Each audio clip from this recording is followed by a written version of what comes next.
जय जय गणेशाय नमः। सभी देवताओं में गणेश जी का स्थान सर्वोपरि है। गणेश जी को सभी परेशानियों और बाधाओं को दूर करने वाला माना जाता है। भगवान गणेश की नियमित पूजा करने से घर में सुख समृद्धि की वृद्धि होती है।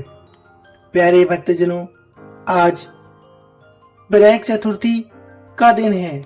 अश्विन मास में पड़ने वाली शुक्ल पक्ष की इस चतुर्थी को विनायक चतुर्थी कहा जाता है। विनायक चतुर्थी की पूजा विधि और कथा हम आपको सुनाने वाले हैं, तो आपसे अनुरोध है वीडियो को पूरा देखिएगा, साथ ही लाइक शेयर कीजिएगा। यदि आप चैनल पर नए हैं तो सब्सक्राइब भी कर लीजिएगा। आपका बहुत धन्यवाद होगा। जय गणेशाय नमः। आइए पहले जान लेते हैं पूजा विधि।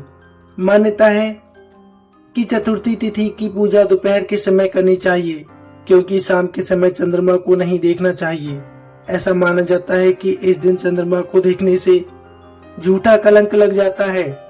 मान्यता के अनुसार द्वापर युग में भगवान कृष्ण ने विनायक चतुर्थी की रात को चंद्रमा देखा था, जिसके बाद उन्हें स्यामंतक मणि चोरी करने के लिए झूठा कलंक लगाया गया था। इस दिन प्रातःकाल स्नान कर व्रत का संकल्प लें और पूजा स्थल को गंगा जल से पवित्र कर पूजा प्रारंभ करें। भगवान गणेश को पीले फूलों की माला अर्पित करने के बाद धूप दीप नैवेद्य अक्षत और उनकी प्यारी दूर्वा घास को अर्पित करें। इसके बाद मिठाई या मोदक का भोग लगाएं। अंत में व्रत कथा पढ़कर गणेश जी की आरती अवश्य करें। मान्यता के अनुसार भगवान गणेश को सिंदूर बहुत प्रिय होता है, इसलिए विनायक चतुर्थी के दिन पूजा के समय गणेश जी को लाल रंग के सिंदूर का तिलक लगाएं। सिंदूर चढ़ाते समय आप इस मंत्र का जाप करें। सिंदूरम शोभनम रक्तम सौभाग्यम सुखवर्धनम सुगंधम कमंदम चैव सिंदूरनम प्रतिग्रहताम। इस मंत्र का कम से कम आप 3 से 7 बार जाप कर लें। आपको गणेश जी की विशेष कृपा अवश्य प्राप्त होगी। आइए अब बढ़ते हैं कथा की ओर। पौराणिक कथा के अनुसार एक बार माता पार्वती और भगवान महादेव नर्मदा नदी के तट पर चौपड़ खेल रहे थे। खेल में हार जीत का फैसला करने के लिए महादेव ने एक पुतला बना दिया और उसकी प्राण प्रतिष्ठा भी कर दी। भगवान महादेव ने बालक से कहा कि जीतने पर जीतने वाले को विजेता घोषित कर देना। महादेव और माता पार्वती ने खेलना शुरू किया। प्रत्येक बार माता पार्वती जीतती गईं और खेल समाप्त होने पर बालक ने महादेव को विजित घोषित कर दिया।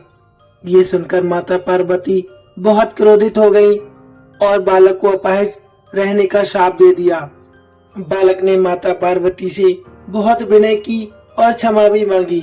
इसके बाद माता पार्वती ने बालक को एक उपाय बताया। माता पार्वती ने उपाय बताते समय उससे कहा कि भगवान गणेश की पूजा के लिए नाग कन्याएं आएंगी और तुमको उनके कहे अनुसार व्रत करना होगा, जिससे तुम्हारा ये श्राप मुक्त हो जाएगा। बालक कई सालों तक श्राप से जूझता रहा और एक दिन नाग कन्याएं भगवान गणेश की पूजा के लिए आई, जिसने बालक गणेश की व्रत की पूरी विधि बताई। बालक ने सच्चे मन से भगवान गणेश की पूजा की, जिससे प्रसन्न होकर भगवान गणेश ने वरदान मांगने के लिए उससे कहा। बालक ने भगवान गणेश से प्रार्थना की कि हे विनायक, मुझे इतनी शक्ति दे दें कि मैं अपने पैरों से चलकर कैलाश पर्वत पर जा सकूं। भगवान गणेश ने बालक को आशीर्वाद दे दिया और अंतर्ध्यान हो गए। इसके बाद बालक ने कैलाश पर्वत पर भगवान महादेव को श्राप मुक्त होने की कथा सुनाई। चौपड़ वाले दिन से माता पार्वती भगवान शिव से रूठ गई थीं।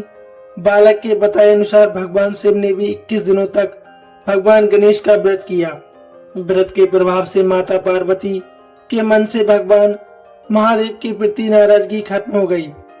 मान्यता है कि भगवान गणेश की जो सच्चे मन से पूजा अर्चना और आराधना करता है, उसके सभी दुख दूर हो जाते हैं। साथ ही कथा सुनने मात्र से ही जीवन में आने वाले सभी विघ्न दूर होते चले जाते हैं। आपको जानकारी कैसी लगी प्लीज कमेंट में अवश्य बताइए। साथ ही कमेंट में अवश्य लिखिए जय गणेशाय नमः। धन्यवाद।